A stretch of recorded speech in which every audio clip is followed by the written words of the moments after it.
Paz de Cristo a todos. Gente, ficou difícil. Depois do que nós já ouvimos neste dia, eu confesso que eu tenho vontade de colocar vocês em pé, fazer uma oração, e enquanto vocês estão todos de olhos fechados, correr pela tangente. Amém? Mas eu gostaria de agradecer esta tão honrosa oportunidade, pastor Silas Malafaia, pastor Silas Filho, pastor Isaías, nosso grande amigo, a todos os palestrantes, a todos vocês que estão aqui, a equipe de São Paulo que veio comigo, Deus abençoe, pastor Ronaldo, nosso grande amigo, líder nacional, nós aqui fazemos parte desse departamento de ensino e para nós é uma honra muito grande falar da palavra de Deus. Esse também é um tema desafiador para mim e vou aqui tentar expressar na minha humildade, porque não tenho como competir com os grandes mestres que falaram antes de mim, mas espero que você ore comigo, interceda por mim, porque nós vamos falar sobre um tema que está nas Escrituras, que é o sal da terra e a luz do mundo, mas eu quero tentar trazer uma aplicação prática aqui dentro da teologia pública, sobre a teologia pública em ação. Para isso farei uso do texto de Mateus capítulo 5, versículos 13, 14, 15 e 16. Então, se você está com a sua Bíblia, leia comigo. Mateus, capítulo 5, versículo 13. Vós sois o sal da terra, ora, se o sal vier a ser insípido, como lhe restaurar o sabor? Para nada mais presta, senão para ser lançado fora, ser pisado pelos homens. Vós sois a luz do mundo.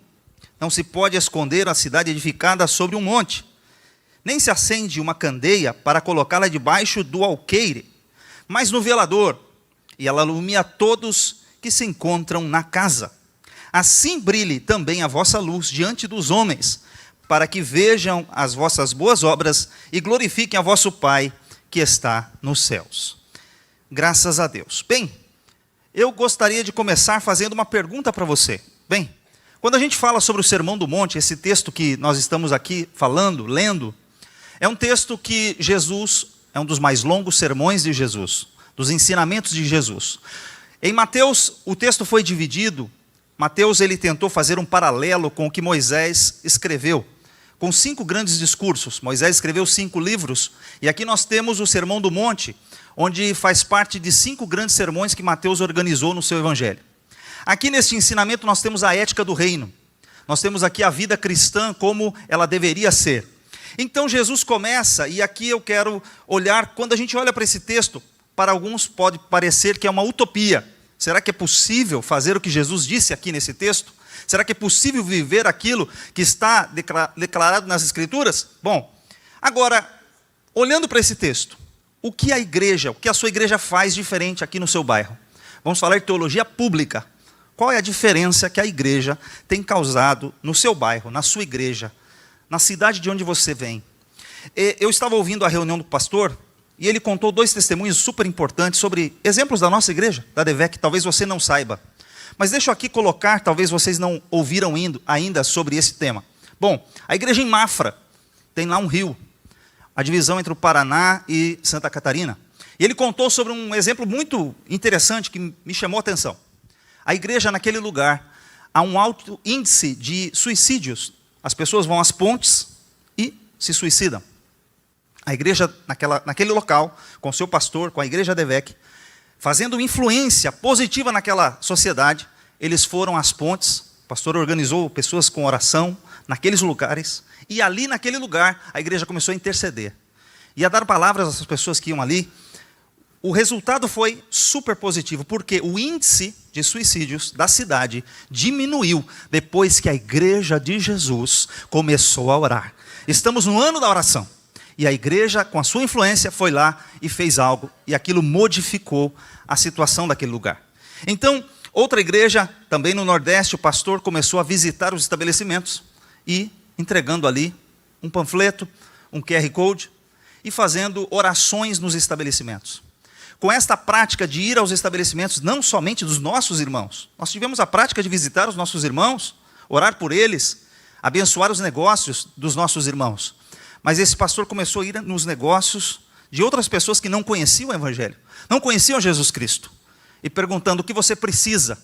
E ali, com aquela oração, aquilo trouxe um impacto naquela sociedade. Bom, o que nós estamos fazendo no nosso bairro?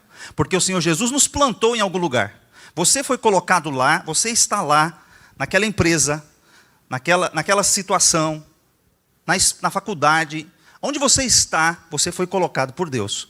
A pastora Elisete falou, não é só para quem é obreiro, também para quem está envolvido na sociedade. E nós estamos falando de teologia pública. E para falar de teologia pública, Jesus não disse que nós nos tornaríamos sal da terra e luz do mundo. Ele disse essa expressão, repita bem forte comigo, vós sois. Vós sois, ele diz, vocês já são sal da terra e luz do mundo. Vocês, aqui ele está falando sobre identidade. A nossa identidade, o cristão transformado, discipulado, aquele que já passou pelo processo de transformação e de renovação, aquele que já é nova criatura, vós sois sal da terra e luz do mundo. Vocês não se tornarão após fazerem isso. Ele não deu uma listinha de regras para que você deva seguir para tornar-se ao final, ser graduado como sal da terra e como luz do mundo. Ele disse, vós sois o sal da terra. Então ele fala da nossa identidade. Ele está falando do impacto que nós temos que causar na sociedade. Ele fala, eu preciso fazer a diferença. Qual que é o impacto? Porque as pessoas às vezes pensam assim, o impacto que eu causo, não, mas eu já fui transformado. Eu já tenho a minha vida transformada no meu particular, eu já sou cristão. Mas ele não está falando de você na sua vida particular. Ele está falando que aquilo que você é no privado, aquilo que você já começou lá em casa, o pastor já disse, nós temos que começar lá em casa.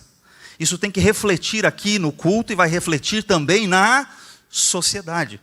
Então como que eu pego aquilo que eu já sou filho de Deus, eu já sou sal, eu já sou luz, como eu posso fazer a transformação na sociedade? E é aí que ele vai falar sobre o caráter. A segunda palavra que está ali na tela é caráter. E aí como que ele vai falar sobre o caráter? Ele vai dizer o seguinte, olha, nas bem-aventuranças, ele disse que bem-aventurados são aqueles, os pobres de espírito. Depois ele vai dizer ali praticamente 8 bem-aventuranças que tratam do caráter do cristão. E aí quando ele fala assim, pobre de espírito, é aquele que depende de Deus. O pobre de espírito é aquele que não tem aquele anseio pelo poder. Porque olha só, ele é pobre de espírito. Ele reconhece a sua dependência de Deus. E hoje na sociedade as pessoas querem poder. Nem sempre ela quer riqueza, elas também querem poder, querem controlar, querem estar sendo influenciadas, ou melhor, influenciando as outras. Então aqui ele fala, você que é pobre de espírito, você reconhece que você precisa de Deus. Bem, e os mansos? Os mansos são aqueles que não são violentos. Estamos falando do caráter. O caráter do cristão transformado. Ele não é violento. E quando a gente fala que a pessoa, ela é o pacificador, é aquela que constrói pontes. Então, o cristão como sal, com a sua personalidade, com o seu caráter transformado, ele vai influenciar a sociedade. Eu preciso fazer isso com o meu caráter, eu preciso ir até. E aí, por isso, com o meu caráter transformado, eu vou conseguir impactar o mundo, o público.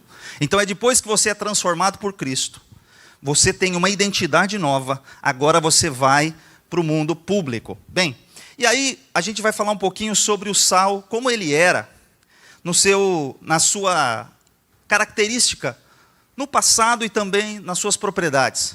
O sal, ele tem, naquela época, principalmente quando não se tinha geladeiras, refrigeradores, ele tinha um caráter, primeiro, que era da preservação, sobre ser conservador.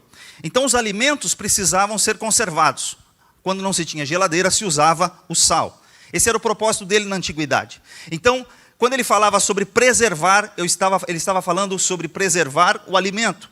Quando eu trago para hoje, eu quero dizer que nós temos que preservar contra a corrupção moral, contra a corrupção intelectual, contra a corrupção que está aí nesta sociedade.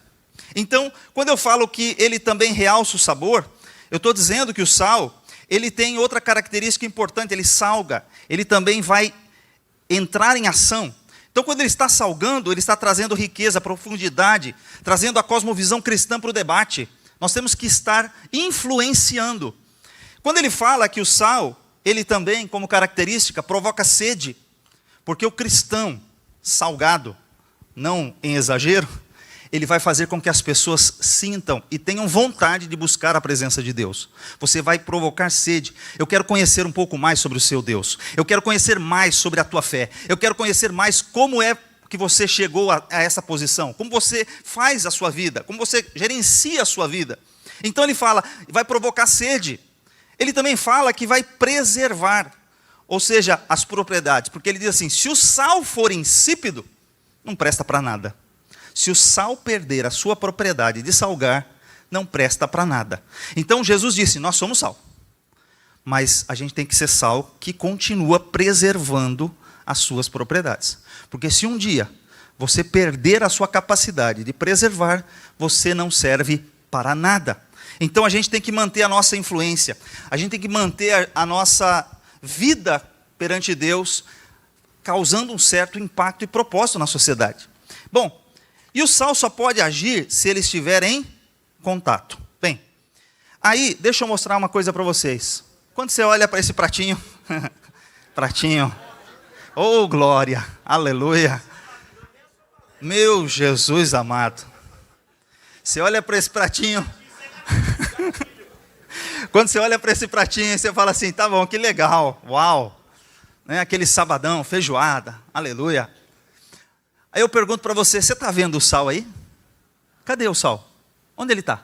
Está vendo ali? Cadê? O prato é lindo, mas cadê o sal? Ele está lá. O sal é invisível, porque ele entrou em contato com essa comida, ele está lá. Você não está vendo, mas ele está lá. Ele parece às vezes insignificante, porque a quantidade de sal que você tem que colocar aqui não é muito. Você tem que colocar numa medida certa, é pouquinho. E olha só, ele só vai ter efeito se ele entrar em contato com a comida. Porque olha só, a gente está aqui, a igreja, reunida, intelectuais, como disse o nosso pastor aqui. Estamos todos aqui, mas se a gente continuar aqui dentro, só no saleiro, teologia feita privada, dentro de casa, dentro das quatro paredes, se a gente continuar aqui, tudo dentro de casa, no saleiro, aleluia, está cheio de sal, aleluia.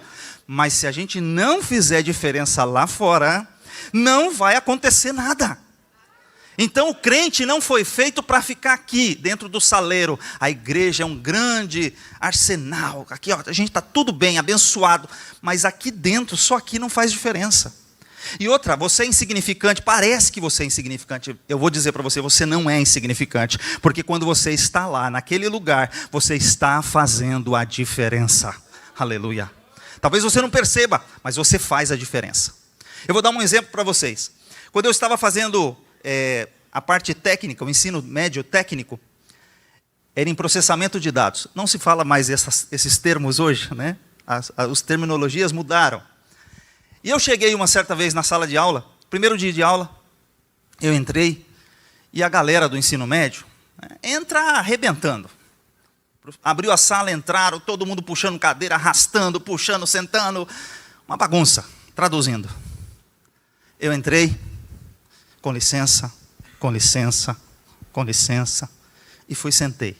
Não falei nada com ninguém. Eu não abri a boca, só falei com licença. E me sentei. Passado um tempo, uma pessoa da sala começou a conversar comigo. Olha, eu percebi no primeiro dia de aula, que quando você entrou, você era diferente. Você não falou nada, mas você era diferente. O seu comportamento, o modo de você ser. Essa pessoa começou a conversar comigo. Eu falei, mas qual é a diferença? Por que você é assim?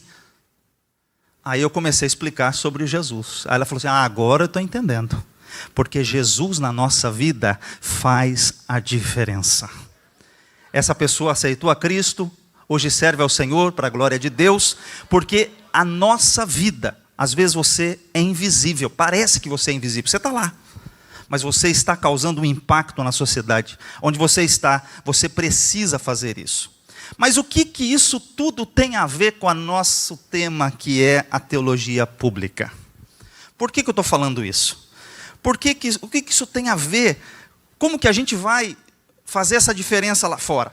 Bem, Aí eu quero colocar para vocês um texto, que é um texto muito interessante, em Romanos 13, versículos 3 e 4. Antes de chegar nesse texto, o sal ele é conservante, então a gente está falando às vezes de pessoas que não preservam, não conservam os seus valores, pessoas que abandonaram seus valores, trocaram seus marcos. Então a gente está aqui para conservar, para manter, preservar. O pastor está falando sobre a gente adaptar o método da gente publicar o evangelho, usar os meios de comunicação, as tecnologias para fazer, mas a mensagem ainda é a mesma. A mensagem ainda é a mesma. O pastor Jarmuth disse aqui, sabiamente, Cristo é o alvo. Então não mudamos a mensagem, mudamos as formas de transmissão da mensagem. Vamos usar todos os métodos possíveis para que o evangelho chegue às pessoas, que alcance essas pessoas. Mas na teologia pública, nós temos que preservar a verdade, a justiça, num mundo que está em decomposição. Nós temos a mensagem, nós temos o conteúdo que eles precisam. O problema é que a sociedade não entendeu. E a igreja está, assim como o Estado, neste ponto. A gente precisa ler esse texto de Romanos 13, 3 e 4. Me ajude aí, por favor. 1, 2, 3. Pois as autoridades... Mas sim... Você deseja viver livre do medo das autoridades? Faça o que é certo, e elas o honrarão.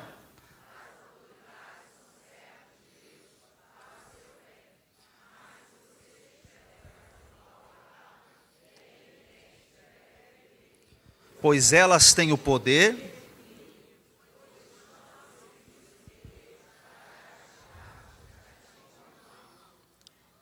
Olha que a igreja e as autoridades foram constituídas. O propósito da autoridade é punir o mal. Então o cristão não pode temer o que acontece aí fora. Porque o cristão, as autoridades, a polícia não tem que causar medo no cristão. As autoridades não devem causar medo nos cristãos. Por quê? Os cristãos são referência na questão do comportamento. Você faz o bem. E aí eu quero mostrar para vocês alguns exemplos bíblicos de pessoas que fizeram a diferença no governo, na esfera pública. Quero mostrar para vocês algumas pessoas que vocês já conhecem, são exemplos clássicos. Veja Daniel. Daniel foi um homem que vocês conhecem a sua história, estando ele lá em Jerusalém, foi levado à Babilônia, e lá na Babilônia ele se torna ministro, governador. E a influência desse homem foi tão grande, que ele chegou a dizer isso para aquele rei pagão. Leia comigo, mais uma vez. Portanto, ó rei.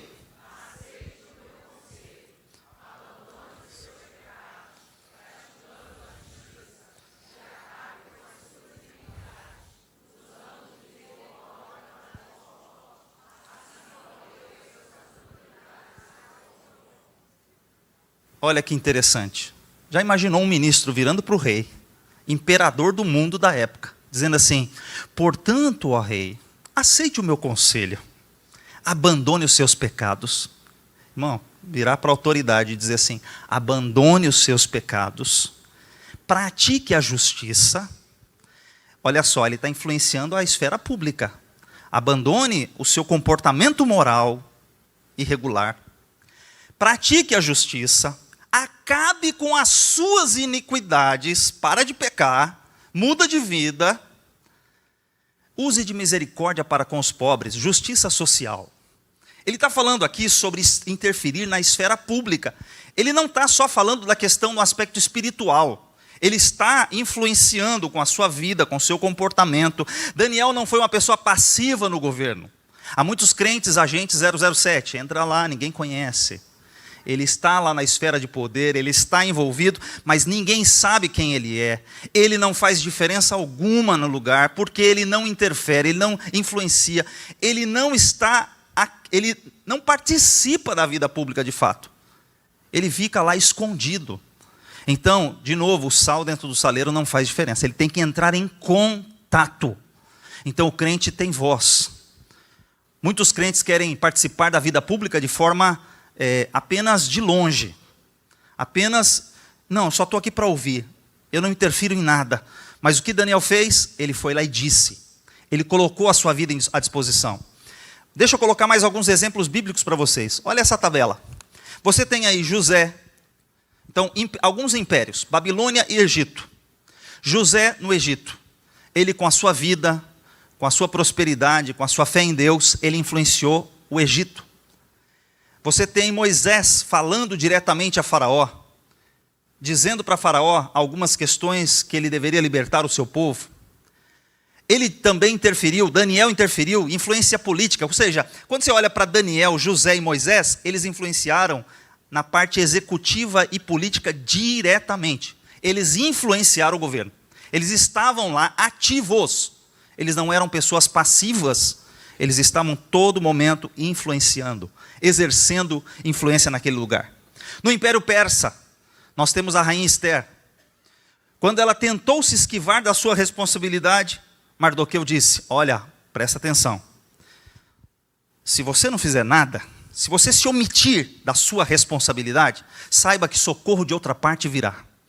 Mas quem sabe não foi para este momento que Deus te colocou aí. Você não sabe como você chegou onde você chegou, mas deixa eu te dizer, foi Deus quem te colocou onde você está. E Deus te colocou para quê? Para você ser um enfeite? Não. Deus te colocou lá para você exercer influência. Você deve mudar o ambiente onde você está. Você deve entrar em contato com as pessoas. Então ali ela preservou não somente a sua própria vida, mas também de toda uma nação. Ela preservou toda uma etnia por conta da sua ousadia, por conta da sua sabedoria. Ela interferiu num decreto. Já havia um decreto real, uma lei. Ela influenciou em uma mudança, num segundo decreto. Então ela estava influenciando diretamente nas leis. No Império Romano, você vai encontrar João Batista. Alguém pensa, João Batista apenas pregava o arrependimento? É verdade que a mensagem principal de João Batista era o arrependimento. Mas certo dia, ele chamou Herodes e disse assim: você está errado, você está em pecado, você tomou a mulher que você não devia. Ele tocou diretamente na vida pessoal do monarca daquela época, que representava o Império Romano. Ele não foi morto apenas porque pregou arrependimento. Ele foi morto porque tocou justamente na questão da vida moral daquela pessoa. Então depois, quando você olha para Paulo, alguns pensam, Paulo somente pregou o evangelho.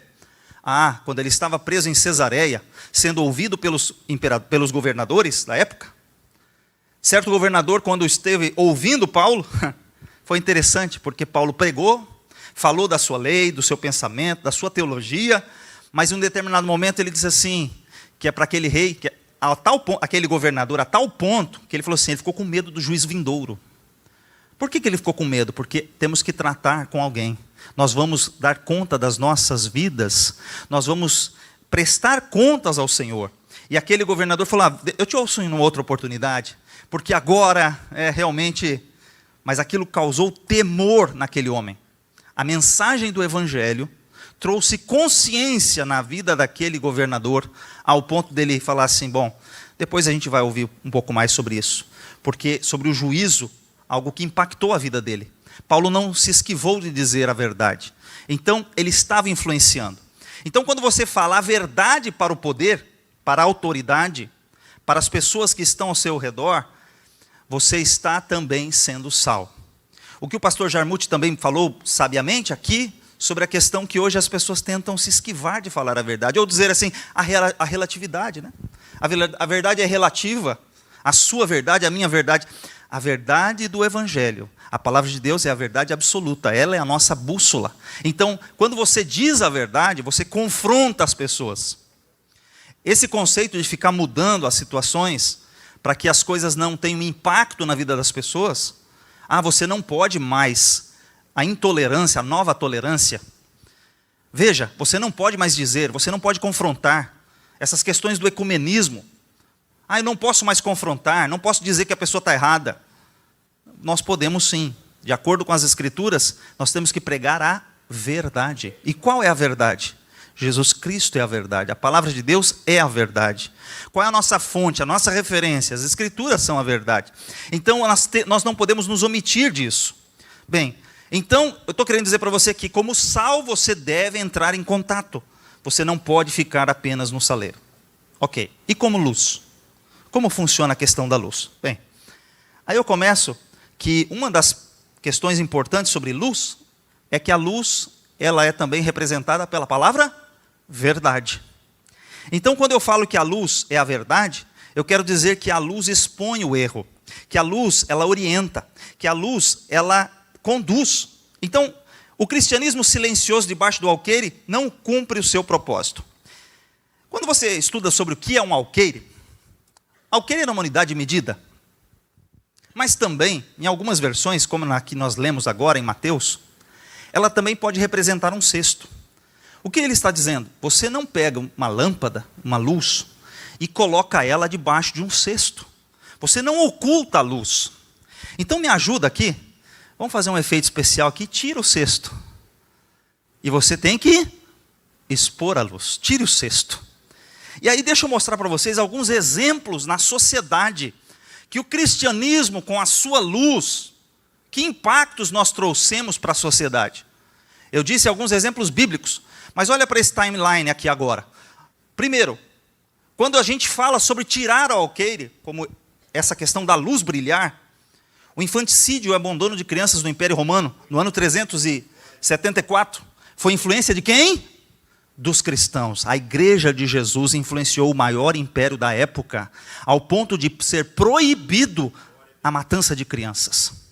Então veja, isso não foi influência dos gregos, não foi influência de outros povos, foi influência da igreja de Jesus Cristo. Depois, quando você olha no ano de 404, aqueles combates dos gladiadores, você assiste os filmes, uau, que legal. É legal? Porque não era você que estava lá na arena, né, sendo morto. Milhares de pessoas morreram nas arenas e nos combates, mas foi pela influência cristã, que em 404 depois de Cristo, esses combates foram proibidos. Quando você olha em 1215, quando vai falar de direitos humanos, esse povo aí que acha que é se apropriado dos direitos humanos, foi em 1215 que foi feita a Carta Magna, que impôs alguns limites até o próprio rei da Inglaterra. Porque acontecia o seguinte, eu sou rei, não preciso obedecer à lei. Quem disse? Eles foram e trabalharam, porque os reis se pensavam soberanos, não eram subordinados às próprias leis, e a partir desta data, pela influência cristã, eles passaram a ser também subjugados, ou seja, estão debaixo da lei. Eles também devem obedecer à lei. Porque Jesus, o que mais Jesus criticou nas pessoas? Era eles ensinarem uma coisa e viverem outra. Os fariseus, hipócritas, pregavam o que era certo, mas viviam de forma errada. Aqui, a lei passou a valer. Em 1619, quando você começa a olhar sobre a questão das escolas públicas, escola pública também é uma contribuição cristã, quando no século XVI, XVII, a igreja, fazendo uma forte influência, surgiram as primeiras escolas públicas. Deixa eu mostrar para você, não parou por aí. Nós temos a Constituição dos Estados Unidos sobre a questão das liberdades, os direitos. Ela também, em 1787, influência dos cristãos. 1830, ou melhor, 1829, havia um ritual na Índia, que era sati, que era o que significava isso? A queima das viúvas. Morria o marido e a mulher fazia um autossacrifício. Olha, o marido morreu. Então, como eles cremavam o corpo, queimavam os corpos, a viúva se autossacrificava e era queimada viva. Morreu o marido, a mulher tinha que morrer também? É assim que a Bíblia ensina? Pela influência cristã. Isso foi banido na Índia. Então, influência dos cristãos. Em 1830, os ministros abolicionistas, o que aconteceu com isso? Quando estavam se discutindo a escravatura. Naquela época, muitos púlpitos de igreja, as pessoas dizem, você não tem que falar desse assunto na igreja. Teologia pública. Ah, não tem que falar, só tem que pregar a Bíblia. Só tem que pregar a palavra de Deus. Esse tipo de assunto não se fala no púlpito. Então agora a gente tem assuntos proibidos de se dizer no púlpito? Ah, só pode dizer esse assunto, esse aqui não toca. Esse aqui pode, esse não pode. Esse pode, esse não pode. Como é que é isso? Muitos ministros evangélicos, a partir de seus púlpitos, começaram a pregar contra algo que acontecia naquela sociedade. Então, por causa disso, Em 1840, William Wilberforce, o que ele fez? Lá na Inglaterra, ele conseguiu, no Império Britânico, que era o império da época, ele conseguiu avançar com a questão de abolir a escravatura. Então, isso não parou por aí. Vamos lá, tem mais. Já estou terminando essa parte da questão histórica. Porque, na verdade, não são apenas só estes eventos. A igreja influenciou milhares de outras práticas. Eu pensei alguns para a gente usar como referência, mas a igreja de Jesus, ela faz a diferença quando ela entra em contato, quando a sua luz brilha na sociedade. Também aquela questão que vocês já viram reportagens, da questão na China, do enfaixamento dos pés. Aquelas mulheres na China que tinham seus pés espremidos, seus ossos quebrados, porque era bonito usar aquele sapatinho, porque para aquela cultura deveria ser daquela forma. Quantas mulheres sofreram a vida toda com essa prática? Então, também por influência cristã, em 1912, isso foi abolido. Vamos falar para o nosso meio acadêmico. Até 1932, 92% das universidades americanas tinham sido fundadas nesta época por cristãos e para atender a sociedade e a igreja. Harvard, Yale, Oxford e tantas outras, não somente as americanas, as britânicas e tantas outras universidades no mundo, Princeton.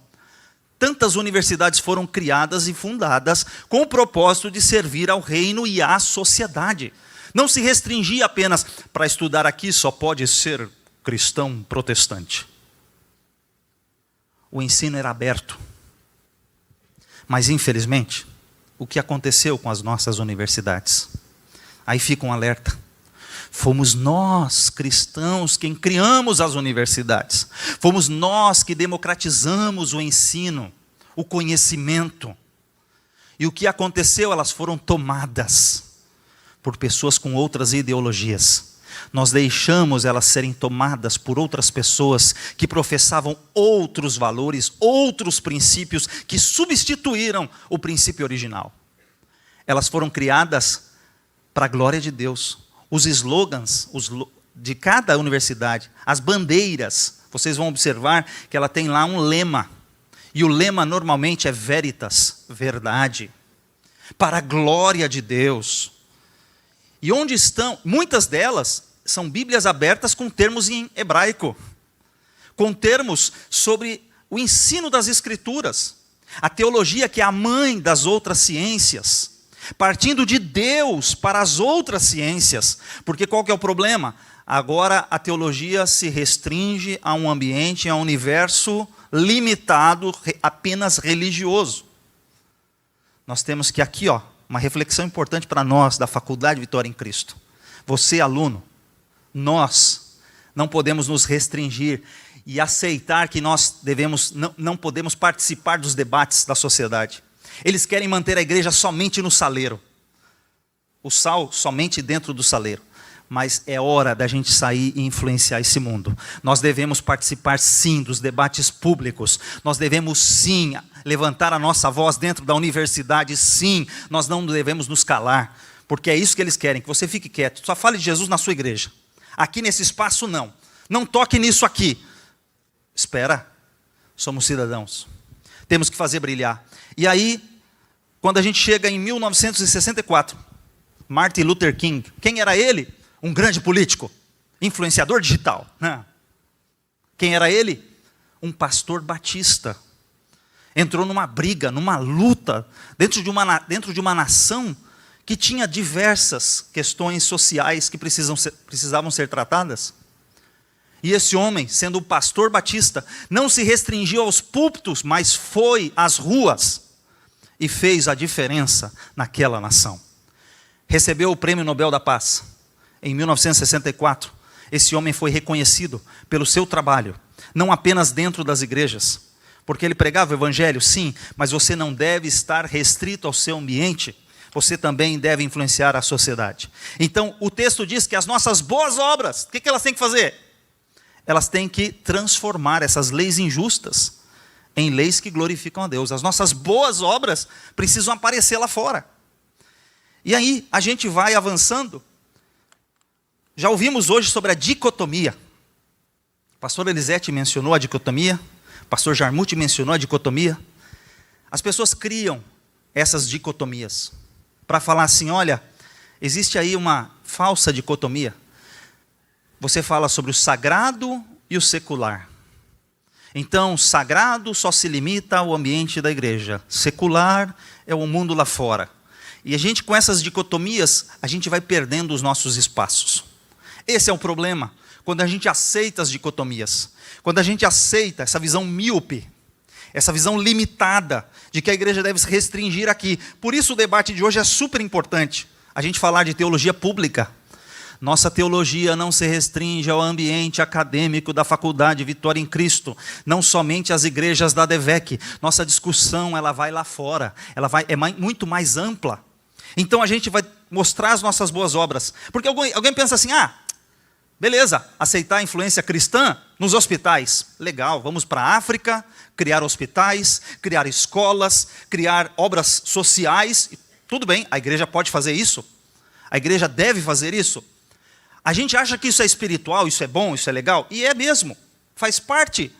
Mas quando o assunto é política, não, peraí. A igreja pode influenciar hospitais na saúde. Ok, tá bom, está validado. A igreja pode entrar na área da educação? Até pode, ok, na educação, está criando escolas, está cuidando das crianças, ok. Mas se for na área política, não, na política não. Política não toca.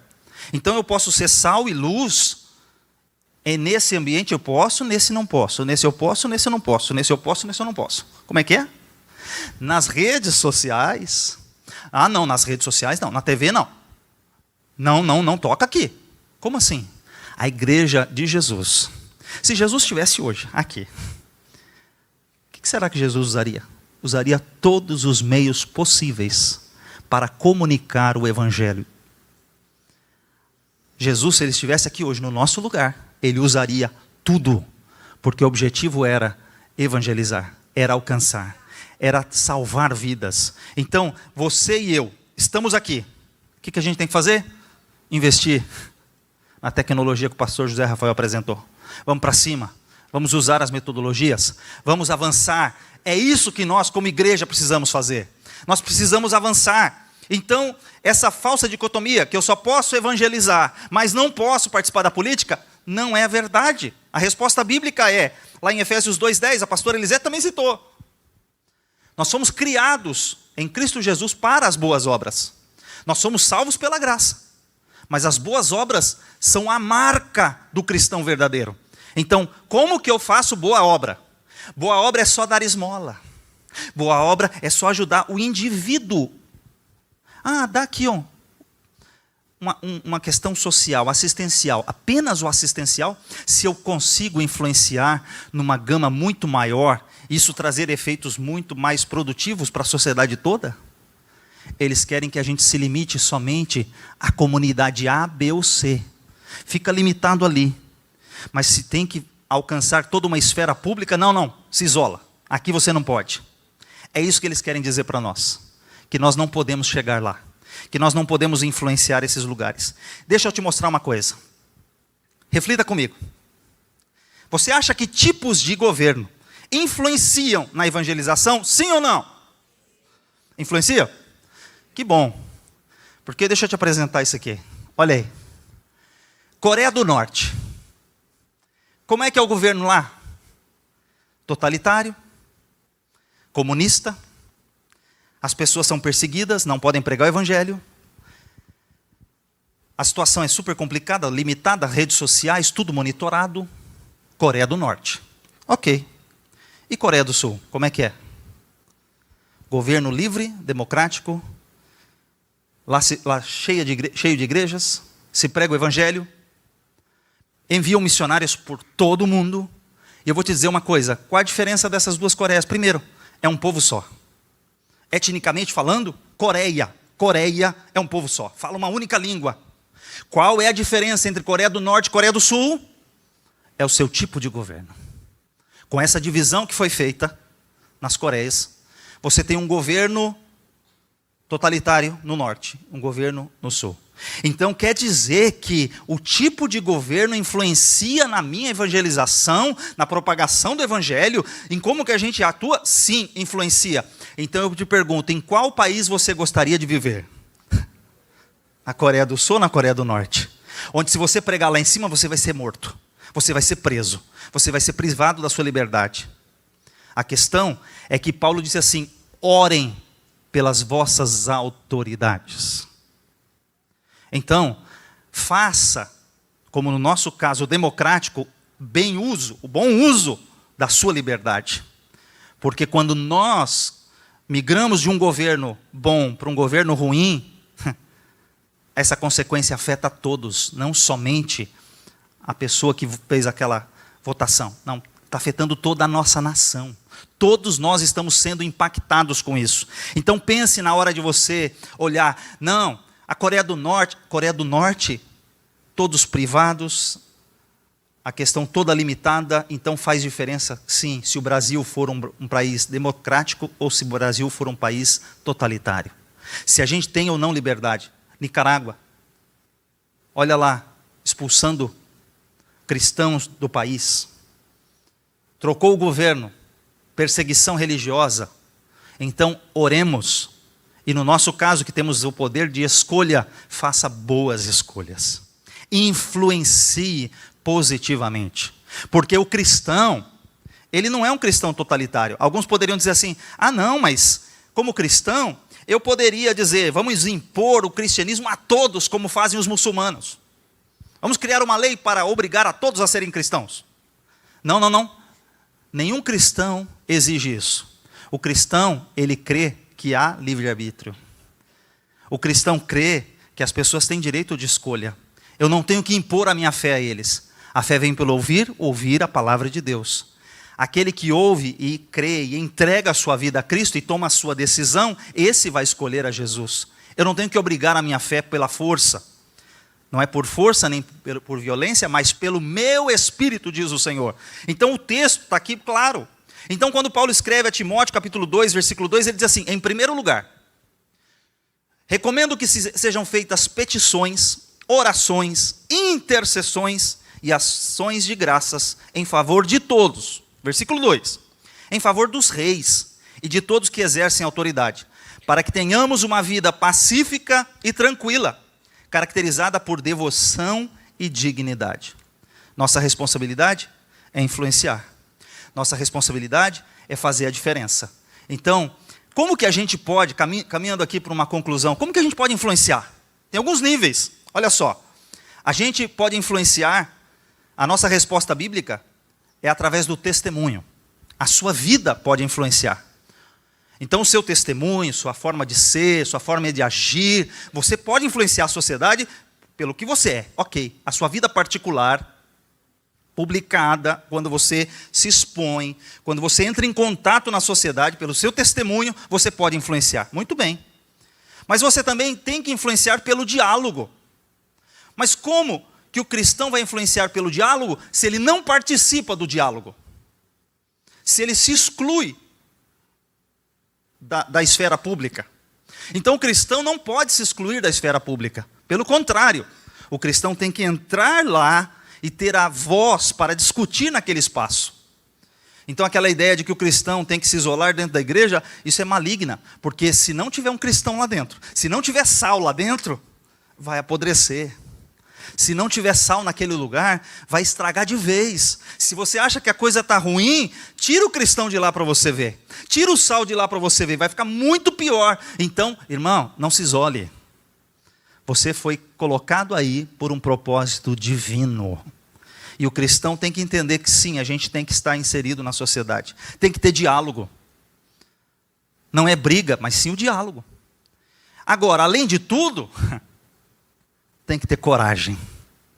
Porque você vai ter que se expor. Você vai ter que dizer, eu não concordo, eu não apoio, isso é errado, isso é pecado, isso não funciona, isso é contra a vida. Essa lei não pode passar. Isso prejudica os vulneráveis. Você tem que estar lá, porque lembra do que eu falei, que tudo que a gente conquistou como igreja, quando eu dei aquele timeline? Hoje, a questão dos direitos civis, você acha que está avançando? Está regredindo. A gente defendeu as mulheres que tinham seus pés esmagados. A gente defendeu as viúvas da Índia. A gente defendeu direitos humanos, liberdade. E agora? Não. Tem que matar as crianças. Tem que destruir por eutanásia. Tem que aplicar essa regra aqui, sem que a pessoa tenha condições de escolher. Então, a gente tem que voltar para a discussão, para o diálogo, e voltar como igreja a influenciar o nosso mundo. O cristão não pode se excluir desses debates. A gente tem que ter coragem para dizer que a gente discorda. O problema hoje, não, por conveniência eu vou ficar quieto, não vou falar nada, não vou me manifestar, ficarei aqui caladinho. Não, o cristão não foi chamado para ficar calado. Você é sal, você é luz, você tem uma voz. E hoje você representa Cristo aqui. Deixa eu voltar a um exemplo aqui. Quando a igreja estava sendo perseguida, Saulo de Tarso pegou cartas e foi a Damasco. No meio do caminho ele teve um encontro com uma grande, forte luz. Ele caiu. Naquele momento ele ouve assim: Saulo, Saulo, por que me persegues? Aí ele perguntou: mas quem és tu, Senhor? Ele disse assim: eu sou Jesus, a quem tu persegue. Mas peraí, como é que ele está perseguindo Jesus? Ele estava prendendo o cristão, crente, lavado, remido no sangue do Cordeiro. Ele não estava perseguindo Jesus, Jesus estava na glória. Mas quando perseguem você, estão perseguindo a Jesus. Quando perseguem a sua vida, você representa Jesus aqui na terra. Você é cristão, pequeno Cristo, você representa Jesus aqui. Então você tem que refletir o pensamento de Cristo. Você tem a mente de Cristo. Se você tem a mente de Cristo, você tem que levar a mente de Cristo. Não a sua ideologia. Não as ideologias. A mente de Cristo. Então não é por força, não é por violência. Você não deve se excluir da atuação pública. O Espírito Santo em Pentecostes não fez os cristãos ficarem parados dentro de casa. Eles estavam parados dentro de casa, com medo. Mas quando veio o Espírito Santo naquela casa, encheu. Veio um vento como um som de um vento impetuoso, encheu a casa. E todos aqueles falaram em novas línguas. E sabe o que aconteceu quando Pedro sai para a rua, começa a pregar? Pensa que a mensagem foi molinha? Vocês crucificaram a ele, mas Deus o ressuscitou dentre os mortos. Está pensando que ele aliviou a mensagem? Arrependei-vos. A mensagem foi forte, incisiva, direta. E no final da pregação, quase 3.000 almas aceitaram a Cristo. Então, a gente tem que sair de dentro das 4 paredes. Bem, e como que a gente... Eu vou encerrar com 3 perguntas. Como que a gente vai atuar nessa questão? Primeiro, o que você está preservando como sal no seu ambiente? O que você está conservando? Que valores você está conservando? Você está preservando a verdade? Você fala a verdade? Você está preservando a pureza nos seus relacionamentos? No seu casamento? Na sua vida? Nas suas relações? O que você está preservando? O que as pessoas conseguem ver em você? Segunda pergunta. O que você está revelando aí ao mundo como luz? Sua vida revela honestidade? Você é honesto na sua vida, nos seus negócios? Você traz esperança? Você traz amor, vida? O que as pessoas estão vendo na sua vida, na sua forma de agir? E pergunta: a sua fé visível como uma cidade iluminada no monte? Ou você já se acovardou e está se escondendo aí debaixo do alqueire? Se você estiver escondido, hoje Jesus te achou. Hoje Jesus te achou. Se você estava escondido, saiba que Ele te encontrou. Aleluia. Sem a nossa influência cristã, os governos não terão nenhuma bússola moral. Então é tempo de resplandecer. Assim resplandeça a vossa luz diante dos homens, para que vejam as vossas boas obras e glorifiquem a vosso Pai que está nos céus. Que Deus em Cristo abençoe a sua vida. É hora de resplandecer.